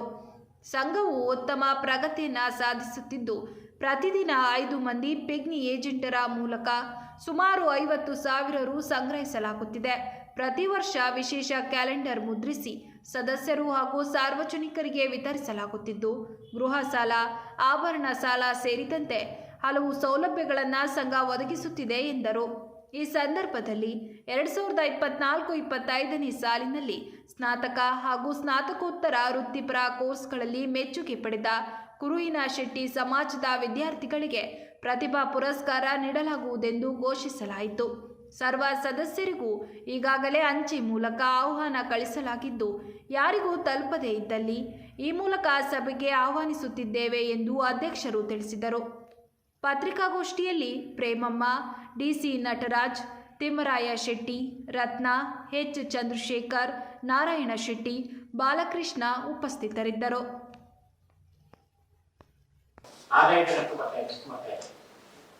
ಕಳೆದ ವರ್ಷ ನಾವು 2,19,00,000 ವ್ಯವಹಾರ ಮಾಡಿ 4,05,000 ಆದಾಯವನ್ನು ಮಾಡಿದ್ದೇವೆ. ನಾವು ಪ್ರತಿ ವರ್ಷ ಕೂಡ ಪರಾಮತಿಯಿಂದ 10% ಡಿವಿಡೆಂಡ್ ಕೊಟ್ಟು ಬರ್ತಾ ಇದ್ದೇವೆ ಷೇರುದಾರರಿಗೆ. ಹಾಗೆ ಪ್ರತಿನಿತ್ಯ ನಾವು ಪಿಗ್ನಿ ಸೆಲೆಕ್ಟ್ ಮಾಡ್ತಾ ಇದ್ದೇವೆ. 5 ಜನ ಪಿಗ್ನಿ ಏಜೆಂಟ್ಗಳಿದ್ದಾರೆ. ಅವರ ಮುಖಾಂತರ ಸುಮಾರು ಪ್ರತಿ ದಿನ 50,000 ಹಣ ಸಂಗ್ರಹ ಮಾಡ್ತಾ ಇದ್ದೇವೆ.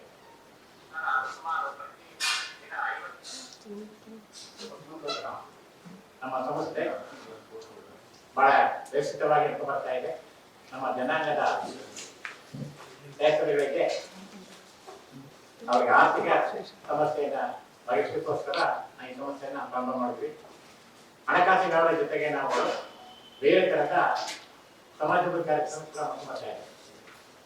ಅದರಲ್ಲಿ ಪ್ರತಿಯೊಂದು ವಿದ್ಯಾರ್ಥಿಗಳಿಗೆ ಪ್ರತಿಯೊಂದು ಪುರಸ್ಕಾರ ಮಾಡ್ತಕ್ಕಂಥದ್ದು, ವರ್ಷಕ್ಕೊಮ್ಮೆ ಆರೋಗ್ಯ ತಪಾಸಣೆಯನ್ನ ಕೈಗೊಳ್ತಕ್ಕಂಥದ್ದು, ಹಾಗೆಯೇ ಈ ವರ್ಷದಿಂದ ನಾವು ಬುಧವಾರ ಸಮಾವೇಶ ಮಾಡಿಕೊಂಡ ಕೂಡ ಹಾಕೊಂಡಿದ್ದೇವೆ. ಈ ತರ ಅನೇಕ ಆಕ್ಟಿವಿಟಿನ ಮಾಡಿಕೊಂಡು ನಮ್ಮ ಸಂಸ್ಥೆ ನಡ್ಕೊಂಡು ಬರ್ತಾ ಇದ್ದೇವೆ. ಹಾಗೆಯೇ ಪ್ರತಿ ವರ್ಷ ಕೂಡ ನಾವು ಮಲ್ಟಿ ಕ್ಯಾಲೆಂಡರ್ ಕೂಡ ಮಾಡಿಸ್ಕೊಂಡು ನಮ್ಮ ಫ್ಯಾಕ್ಟರಿಗಳಿಗೆ ಮತ್ತೆ ಜನಗಳ ಕೂಡ ವಿಚಾರ ಮಾಡ್ಕೊಂಡು ಬರ್ತಾ ಇದ್ದೇವೆ. ನಮ್ಮ ಸಮಾಜದಲ್ಲಿ ನಮ್ಮ ಒಂದು ಸಂಸ್ಥೆಗಳಿಗೆ ಒಳ್ಳೆಯ ಭಾವನೆ ಇದೆ. ನಾವು ಕೂಡ ಈ ಸಂಸ್ಥೆಗಳಿಗೆ ಗಣ್ಯ ಸಂಸ್ಥೆ ನಾವು ಕೂಡ ಅಂದ್ಕೊಂಡಿದ್ದೇವೆ. ಹಾಗೇನೆ ಈ ವರ್ಷ ವಿಶೇಷವಾಗಿ ಒಂದು 3 ಕಾರ್ಯಕ್ರಮ ಅಂದ್ಕೊಂಡಿದ್ದೇವೆ. ಒಂದು ಶೈಕ್ಷಣಿಕ ಮತ್ತು ವೃತ್ತಿ ಮಾರ್ಗದರ್ಶನದಲ್ಲಿ ನಮ್ಮ ಜನಾಂಗದ ವಿದ್ಯಾರ್ಥಿಗಳಿಗೆ ಸಹಾಯ ಮಾಡ್ತಾ ಇರ್ತಕ್ಕಂಥ ಮಾಹಿತಿ ಇರ್ತಕ್ಕಂಥ ಜ್ಞಾನ ಪ್ರಸಾದ್ ಅಂತ ಅವರಿಗೆ ಕಾಲೇಜಿನ ಪ್ರೊಫೆಸರ್ ಆಗಿದ್ರು, ಅವ್ರು ಹೇಳಾಗಿದ್ದಾರೆ. ಅವರು ಕೂಡ ಸನ್ಮಾನ ಮಾಡ್ತಾ ಇದ್ದೇವೆ. ಆ ಇನ್ನೊಬ್ಬರು ಕಿಕ್ಕೇರಿ ಹೆಲ್ತ್ ಕೇರ್ ಅಕಾಡೆಮಿಯನ್ನ ಸ್ಥಾಪನೆ ಮಾಡಿ ಪ್ರಾಕೃತಿಕ ಆರೋಗ್ಯ ಔಷಧಿ ರಹಿತ ಚಿಕಿತ್ಸೆಯನ್ನು ನೀಡತಕ್ಕಂಥ ವಿಧಾನವನ್ನ ಅವರು ಉಚಿತವಾಗಿ ಕ್ಯಾಂಪ್ ಮಾಡಿಕೊಂಡು ಪ್ರತಿಯೊಂದು ಊರುಗಳಲ್ಲಿ, ಪ್ರಧಾನ ಊರುಗಳಲ್ಲಿ ನಮ್ಮ ಕಮ್ಯುನಿಟಿ ಇದ್ದಾರೆ, ಅಲ್ಲಿ ಹೆಚ್ಚಾಗಿ ಹೋಗಿ ಅಲ್ಲಿ ಪ್ರಚಾರ ಮಾಡ್ತಾ ಇದ್ದಾರೆ. ಇದು ದೇಶಗಳಿಗೆ ಅನುಕೂಲ ಆಗಿದೆ. ಹಾಗೇನೆ ಇಬ್ಬರಿಗೆ ಮಹನೀಯರಿಗೆ ನಾವು ಸನ್ಮಾನ ಮಾಡ್ತಾ ಇದ್ದೇವೆ.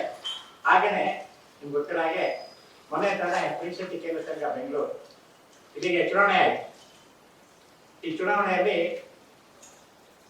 ಲಿಂಗೇಶ್ವರ್ ಮತ್ತೆ ಜಿ ಸೋಮಶೇಖರ್ ಅವರ ತಂಡದಲ್ಲಿ ಅಭ್ಯರ್ಥಿಗಳು ಸ್ಪರ್ಧೆ ಮಾಡಿ ಇರ್ತಕ್ಕಂಥ 35 ಸ್ಥಾನಗಳ ಪೈಕಿ 28 ಸ್ಥಾನಗಳನ್ನ ಗೆದ್ದು ಪ್ರಚಂಡ ಬಹುಮತವನ್ನ ನಾವು ಪಡ್ಕೊಂಡಿದ್ದೇವೆ. ಈ ಒಂದು ಹಿನ್ನೆಲೆಯಲ್ಲಿ ಅಧ್ಯಕ್ಷ ಆಗಿರ್ತಕ್ಕಂಥ ಲಿಂಗೇಶ್ ಅವರನ್ನ ಮತ್ತೆ ಇತರ 12 ಜನ ಏನು ಹಾಸನ ಜಿಲ್ಲೆಯಲ್ಲಿ ಮತ್ತೆ ಮಂಡ್ಯ, ಚಿಕ್ಕಮಗಳೂರು, ಮೈಸೂರು ವಿಭಾಗದಿಂದ ಗೆದ್ದಿರ್ತಕ್ಕಂಥ ವಿಜಯಶಾಲಿಗಳಿಗೆ ಸನ್ಮಾನ ಕಾರ್ಯಕ್ರಮವನ್ನ, ಅಭಿನಂದನಾ ಸನ್ಮಾನ ಕಾರ್ಯಕ್ರಮವನ್ನ 31/8/25 ಸುರಸಭೆಯ ಸಂದರ್ಭದಲ್ಲಿ ಸನ್ಮಾನ ಮಾಡಬೇಕು ತೀರ್ಮಾನ ಮಾಡಿ ಅವರಿಗೆ ಆಹ್ವಾನ ಮಾಡಿದ್ದೇವೆ.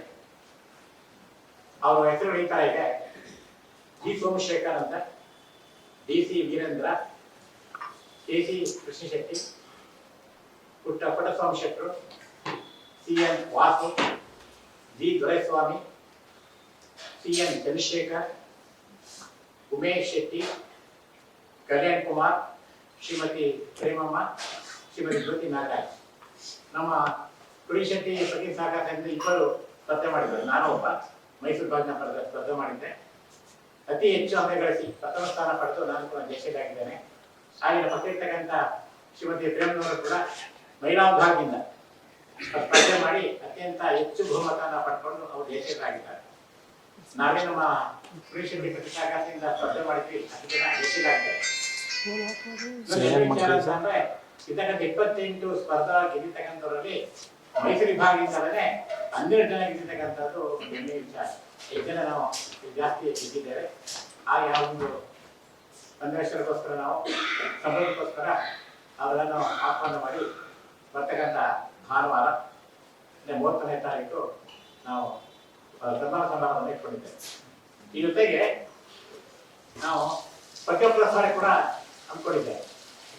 ಪದ್ಯ ಪುರಸ್ಕಾರದಿಂದ ವಿಶೇಷವಾಗಿ ನಾವು ಈ ಸರಿ SLC PUC ಮಕ್ಕಳ ಹೊರತಾಗಿ ಸ್ನಾತಕೋತ್ತರ ಮತ್ತು ವೃತ್ತಿಪರ ಕೋರ್ಸ್ಗಳು ಅಂತಂದ್ರೆ ಡಿಗ್ರಿ, ಕೋರ್ಡಿನೇಷನ್ ಡಿಗ್ರಿ ಮತ್ತೆ ಪ್ರೊಫೆಷನಲ್ ಕೋರ್ಸ್ಗಳು BE, MBBS, BSc ಇಂಥ ಟೆಕ್ನಿಕಲ್ ಕೋರ್ಸ್ ಇದೆಯಲ್ಲ, ಆ ಟೆಕ್ನಿಕಲ್ ಕೋರ್ಸ್ಗೋಸ್ಕರ ಯಾರು ಪಾಸ್ ಆಗಿದ್ದಾರೆ, ಹೆಚ್ಚು ಅಂಕ ಪಡ್ಕೊಂಡಿರ್ತಕ್ಕಂಥ ವಿದ್ಯಾರ್ಥಿಗಳು ಯಾರು ಪಾಸ್ ಆಗಿದ್ದಾರೆ ಅವ್ರನ್ನ ಕರೆದು ಸನ್ಮಾನ ಮಾಡ್ತಕ್ಕಂಥ ಒಂದು ಕಾರ್ಯಕ್ರಮ ಇಟ್ಕೊಂಡಿದ್ದೇವೆ. ಹೀಗೆ ಅನೇಕ ಒಂದು ಕಾರ್ಯಕ್ರಮವನ್ನ ಪ್ರತಿ ನಾವು ಹಣಕಾಸು ವ್ಯವಹಾರ ಮಾಡೋದ್ರ ಜೊತೆಗೆ ಸಮಾಜಮುಖಿ ಕೆಲಸವನ್ನು ಕೂಡ ಮಾಡಿಕೊಂಡು ನಮ್ಮ ಸಂಘ ಬರ್ತಾ ಇದೆ. ಹಾಸನ ನ್ಯೂ ಮಿನಾರ್ವಾ ಗಿರಣಿಯಲ್ಲಿರುವ ಸುಮಾರು 25 ಲಕ್ಷ ಮೀಟರ್ ಬಟ್ಟೆ ದಾಸ್ತಾನು ಮಾರಾಟದಲ್ಲಿ ಭಾರೀ ಅಕ್ರಮ ನಡೆದಿದೆ ಎಂಬ ಗಂಭೀರ ಆರೋಪ ಹೊರಬಿದ್ದಿದ್ದು ರಾಷ್ಟ್ರೀಯ ಜವಳಿ ನಿಗಮಕ್ಕೆ ಕೋಟ್ಯಾಂತರ ರೂಪಾಯಿ ನಷ್ಟ ಉಂಟಾಗಿದೆ ಎಂದು ನ್ಯೂ ಮಿನಾರ್ವಾ ಮಿಲ್ ವರ್ಕರ್ಸ್ ಯೂನಿಯನ್ ಪ್ರತಿಭಟನೆ ನಡೆಸಿದರು. ಯೂನಿಯನ್ ಜಿಲ್ಲಾಧ್ಯಕ್ಷ MC ಡೋಂಗ್ರೆ ಹಾಗೂ ಪ್ರಧಾನ ಕಾರ್ಯದರ್ಶಿ BM ಮಧು ಪತ್ರಕರ್ತರೊಂದಿಗೆ ಮಾತನಾಡಿ 2023ರಲ್ಲಿ ನಡೆದ ಸ್ಟಾಕ್ ಮೌಲ್ಯಮಾಪನದಲ್ಲಿ ಈ ದಾಸ್ತಾನದ ಮೌಲ್ಯವನ್ನು 17 ಕೋಟಿ ರು ಎಂದು ಅಂದಾಜಿಸಲಾಗಿತ್ತು. ಆದರೆ ಇದೀಗ ಕೇವಲ 11.76 ಕೋಟಿ ರು ಪೋರ್ಟಲ್ ದರದಲ್ಲಿ ಮುಂಬೈನ ನೋವೆಲ್ ಟೆಕ್ಸ್ಟೈಲ್ಸ್ಗೆ ಮಾರಾಟ ಮಾಡಲಾಗಿದೆ ಎಂದು ಆರೋಪಿಸಿದ್ದಾರೆ. ಪ್ರತಿಭಟನೆಯಲ್ಲಿ BM ಮಧು, ಸಂತೋಷ್, ಮಂಜುನಾಥ್, ಶಿವಪ್ರಸಾದ್ ಸೇರಿದಂತೆ ಹಲವರು ಭಾಗವಹಿಸಿದ್ದರು. Chandrakumar Naik, Vijayanagara district, Hunadalli taluk. Omni active ಕಂಪ್ನಿನೇ ನಾನು FC ಆಗಿ ಕೆಲಸ ಮಾಡ್ತಾಯಿದ್ದೀನಿ. ಇಲ್ಲಿ ಬಂದಿರೋದು ಉದ್ದೇಶ ಅಷ್ಟೇ, ಕಂಪ್ನಿಯ ಸರಿಯಾದ ರೀತಿ ವ್ಯವಸ್ಥೆ ಇಲ್ಲ. ಪ್ರತಿದಿನ ರೈತರು 1,000 ಟನ್ ಹೂವನ್ನು ಉತ್ಪಾದನೆ ಮಾಡಿದರೆ ಇವರು ತಗೊಳ್ತಾ ಇರೋದು 250 ಟನ್ ಅಷ್ಟೇ. ಇನ್ನು 750 ಟನ್ನು FC ಮನೆ ಮುಂದೆ ಇದ್ದಾವೆ. ಮೇನಾಗಿ ಇವರು ಇಲ್ಲಿ ಬಂದಿರೋದು ಕೊಪ್ಪಳ FCಗಳು, ಚಿತ್ರದುರ್ಗ FCಗಳು, ಆಮೇಲೆ ವಿಜಯನಗರ FCಗಳು, ಹಾವೇರಿ, ದಾವಣಗೆರೆ, ಟೋಟಲ್ 5 ಜಿಲ್ಲೆ FCಗಳು ಬಂದಿದ್ದಾರೆ. ಇಲ್ಲಿ ಬಂದಿರೋದು ಉದ್ದೇಶ ಅಷ್ಟೇ, 25 ದಿವಸದಿಂದ ಪೇಮೆಂಟ್ ಆಗಿಲ್ಲ. ಆಮೇಲೆ ಕನಿಷ್ಠ ಎಲ್ಲಿ ಬೇಕಲ್ಲ ಪಾಯಿಂಟ್ ಮಾಡಿ 12 ಪಾಯಿಂಟ್ ಮಾಡಿದರೆ 12 ಪಾಯಿಂಟಲ್ಲಿ 10 ಪಾಯಿಂಟನ್ನು ಕ್ಲೋಸ್ ಮಾಡಿದ್ದಾರೆ.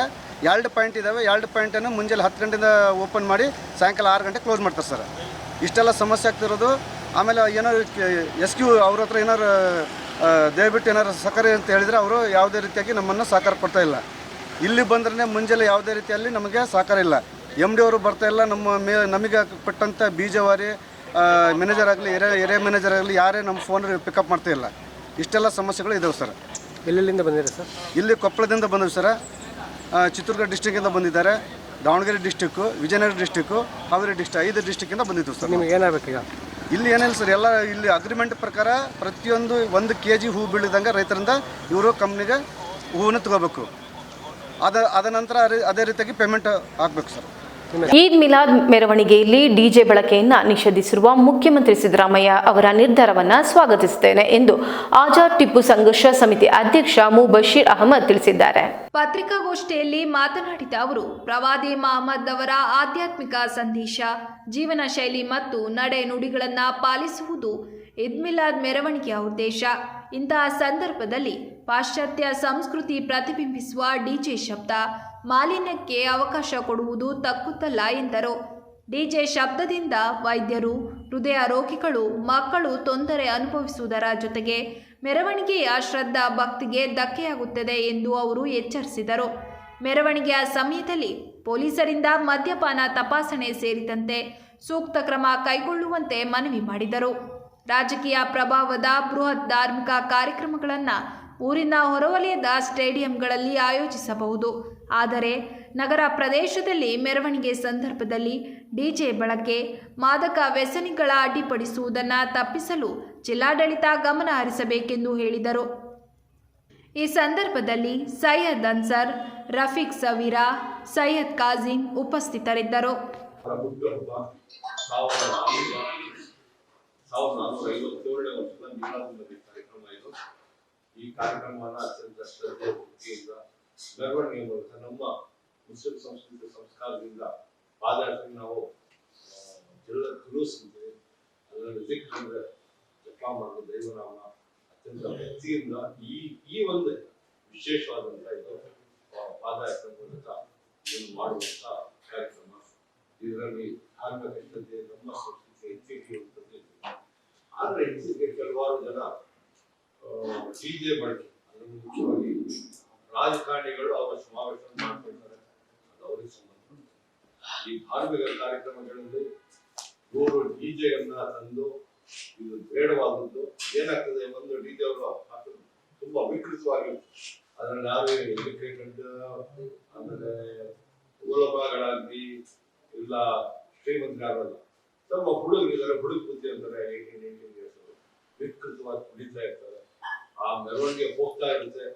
ಮೆರವಣಿಗೆ ಮಧ್ಯ ಡ್ಯಾನ್ಸ್ ಮಾಡಕ್ಕೆ 20 ನಿಮಿಷ, ಅರ್ಧ ಗಂಟೆ ಡ್ಯಾನ್ಸ್ ಮಾಡ್ತಾರೆ ಸುಸ್ತಾಗೋರಿಗೆ. ಅಷ್ಟರಲ್ಲಿ ಮೆರವಣಿಗೆಯ ಇದೇ ದಿಕ್ಕೆ ತಪ್ಪ ಅಂದ್ಬಿಡುತ್ತೆ. ಆ ಶ್ರದ್ಧೆ ಎಲ್ಲ ಹೋಗ್ಬಿಡುತ್ತೆ. ಆಮೇಲೆ ಛಿದ್ರಾಗ್ಬಿಟ್ಟೆ ಜನ ಅಲ್ಲಿ ಇಲ್ಲಿ ತುಂಬಾ ಸಮಸ್ಯೆ ಆಗಿದೆ. ಆದ್ರಿಂದ ನಾವು ಈ ಡಿಜೆಯಿಂದ ನಾವು 7-8 ವರ್ಷದ ದೊಡ್ಡ ಸಮಸ್ಯೆನ ತುಂಬಾ ಮನವಿಯನ್ನು ಕೊಡ್ತಾ ಇದ್ವಿ. ಆದ್ರೆ ಈಗ ರಾಜ್ಯ ಸರ್ಕಾರ ಇಲ್ಲಿ ಒಂದು ಜಾರಿ ಮಾಡೋದು ಸ್ವಾಗತ. ಆಮೇಲೆ ಏನಾಗ್ತದೆ, ಈ ಡಿಜೆ ತುಂಬಾ ದುಬಾರಿ, ಕಾಸ್ಟ್ಲಿ. ಇದನ್ನ ರಾಜಕಾರಣಿಗಳು ನಮ್ಮ ತೀಟೆಗಾಗಿ, ನಮ್ಮ ಈ ಕೆಲವಾರು ಒಳ್ಳೆ ಕೆಲಸ ಮಾಡಿದ್ರು ಇಲ್ಲಿ ಇಂಥ ಹುಡುಗರಿಗೆ ಪೋಷಿಸಿದ್ರು. ಯಾಕಂದ್ರೆ ಲಕ್ಷಾಂತರ ರೂಪಾಯಿ ಅದು ಡಿಜೆ ಇಂಥ ಮಕ್ಕಳಿಗೆಲ್ಲ ಅವ್ರಿಗೆ ಜವಾಬ್ದಾರಿಯನ್ನು ಕೊಟ್ಬಿಟ್ಟು ಮಾಡ್ತಾರೆ. ಏನೇ ಮಾಡಿದ್ರು ಇದಾದ್ರೂ ಮಾಡ್ತಾರೆ ಅಂತ ಕೆಟ್ಟಿಗೆ ನೀವು ಒಳ್ಳೇದು ಮಾಡದೇ ಇದ್ರೆ ಇಂಥ ಡಿಜೆಗಳನ್ನು ಕೊಟ್ಟು ಹಾಳು ಮಾಡಬೇಕು ಅಂತ ಹೇಳ್ತಾರೆ. ಈ ಡಿಜೆಗೆ ಮತ್ತೊಮ್ಮೆ ಈ ಡಿಜೆನಲ್ಲಿ ಮತ್ತೊಂದು ದೊಡ್ಡ ಸಮಸ್ಯೆ ಏನಂದ್ರೆ, ಈ ಮಾದಕ ದ್ರವ್ಯ ವ್ಯಸನಿಗಳು, ಈ ಮದ್ಯಪಾನಿ ವ್ಯಸನಿಗಳು ಒಳಗಡೆ ಬಂದ್ಬಿಡ್ತಾರೆ. ವಿಕೃತವಾಗಿ ಏನಾದ್ರು ಹೇಳಬೇಕು, ಸಮುದಾಯದಿಂದ ಏನಾದರೂ ಶಿಕ್ಷಣ ಈ ಯಾರೋ ಉಪವಾಸ ಇರೋರು ಇರ್ತಾರೆ, ಶಿಕ್ಷಣ ಮಾಡ್ಕೊಂಡು ಜಪ ಮಾಡ್ಕೊಂಡು ದೇವರ ಸಂದರ್ಭ ಬರೋರು ಬರ್ತಾರೆ. ಆದ್ರೆ ಈ ಸ್ವಲ್ಪ ವಿಕೃತವಾಗಿ ಡ್ಯಾನ್ಸ್ ಮಾಡ್ಕೊಂಡು ಡಿಜೆ ಡ್ಯಾನ್ಸ್ ಮಾಡೋರೆಲ್ಲ ತುಂಬಾ ಎಲ್ಲ ಅನ್ನದವರಂತ ಹೇಳೋದಿಲ್ಲ, ಆದ್ರೆ ಒಂದಿಬ್ರು ಸೇರ್ಕೊಂಡೋದ್ರೆ ಎಲ್ಲ ಕೇಳ್ತಾರೆ. ಅದರಿಂದ ಈ ಡಿಜೆನ ಬ್ಯಾನ್ ಮಾಡಬೇಕು, ಒಳ್ಳೆಯದು. ಅದ್ರ ಜೊತೆಗೆ ನಾವು ಪೊಲೀಸರು ಏನ್ ಹೇಳ್ತೀವಿ, ಇದ್ರಲ್ಲಿ ಏನಾದ್ರು ನಾನು ಈ ಟ್ರಾಫಿಕ್ ಪೊಲೀಸರು ನಾರ್ಕೋಟಿಕ್ ಟೆಸ್ಟ್ ಮಾಡ್ಸಲ್ಲ, ಕುಡಿದಿದ್ದೆ ಅಂತ ಟೆಸ್ಟ್ ಒಂದಿಬ್ರು 2-3 ಪಾಯಿಂಟ್ ಇಟ್ಟರೆ ಈ ಪಾದಯಾತ್ರೆ ಸುಗಮವಾಗಿ ಆಗುತ್ತೆ, ಯಶಸ್ವಿ ಆಗುತ್ತೆ. ಒಂದು ಆಧ್ಯಾತ್ಮಿಕವಾದಂಥ, ಸಾಂಸ್ಕೃತಿಕವಾದಂಥ ಪ್ರವಾದಿ ಜನ್ಮದಿನಾಚರಣೆ ಈ ಕಾರ್ಯಕ್ರಮ ಮಾಡ್ತೀವಿ. ಇದು ಸುಗಮವಾಗಿ ಪೊಲೀಸರ ರಕ್ಷಣೆ ಕೊಡ್ತಾರೆ ಮತ್ತು ಮಾಧ್ಯಮದವರು ಒಳ್ಳೆಯ ರಾಷ್ಟ್ರಮಟ್ಟದ ಯೋಗಾಸನ ಸ್ಪರ್ಧೆಯಲ್ಲಿ ತೇಜುರಾಜ್ ಶ್ರೀಕೆ ಪ್ರಥಮ ಸ್ಥಾನ ಪಡೆದು ರಾಜ್ಯಕ್ಕೆ ಕೀರ್ತಿ ತಂದಿದ್ದು ಯುವ ಜನತೆಗೆ ಪ್ರೇರಣೆಯಾಗಿದ್ದಾರೆ. ಬೆಂಗಳೂರಿನ alumni association building UAS conventional ಸೆಂಟರ್ನಲ್ಲಿ ಆಯೋಜಿಸಲಾಗಿದ್ದ ರಾಷ್ಟ್ರಮಟ್ಟದ ಯೋಗಾಸನ ಸ್ಪರ್ಧೆಯಲ್ಲಿ ತೇಜರಾಜಶ್ರೀ ಕೆ ಅವರು ಪ್ರಥಮ ಸ್ಥಾನ ಪಡೆದು ಕೀರ್ತಿ ತಂದಿದ್ದಾರೆ. 30 ರಿಂದ 40 ವರ್ಷದ ವಯೋಮಿತಿಯ ಸ್ಪರ್ಧೆಯಲ್ಲಿ ಅವಿನಾಶ್ ಯೋಗ ಮತ್ತು ಏರೋಬಿಕ್ಸ್ ಇನ್ಸ್ಟಿಟ್ಯೂಟ್ ಪ್ರತಿನಿಧಿಸಿ ಭಾಗವಹಿಸಿದ್ದ ಅವರು ಅಸಾಧಾರಣ ಪ್ರದರ್ಶನದ ಮೂಲಕ ಎಲ್ಲರ ಮೆಚ್ಚುಗೆ ಗಳಿಸಿದರು. ಈ ಸಂದರ್ಭದಲ್ಲಿ ಬೆಂಗಳೂರು ನಗರದ assistant commissioner of police Shri H. Manjunath Babu, senior assistant commissioner of police Shri Narayana Swamy K ಹಾಗೂ ಕರ್ನಾಟಕ ಯೋಗ ಮಾಸ್ಟರ್ಸ್ ವೆಲ್ಫೇರ್ ಅಸೋಸಿಯೇಷನ್ನ ಜನರಲ್ ಸೆಕ್ರೆಟರಿ ಡಿ. ಗಣೇಶ್ ಅವರು ಉಪಸ್ಥಿತರಿದ್ದರು. ವಿಜೇತರನ್ನು ಅಭಿನಂದಿಸಿದರು. ತೇಜರಾಜಶ್ರೀ ಕೆ ಅವರ ಸಾಧನೆ ಯೋಗಾಭ್ಯಾಸದ ಮಹತ್ವವನ್ನು ಪ್ರತಿಬಿಂಬಿಸುವುದರ ಜೊತೆಗೆ ಯುವಜನತೆಗೆ ಸ್ಫೂರ್ತಿದಾಯಕವಾಗಿದೆ ಎಂದು ಆಯೋಜಕರು ತಿಳಿಸಿದ್ದಾರೆ. ಈಗ ಮತ್ತೊಮ್ಮೆ ಹೆಡ್ಲೈನ್ಸ್.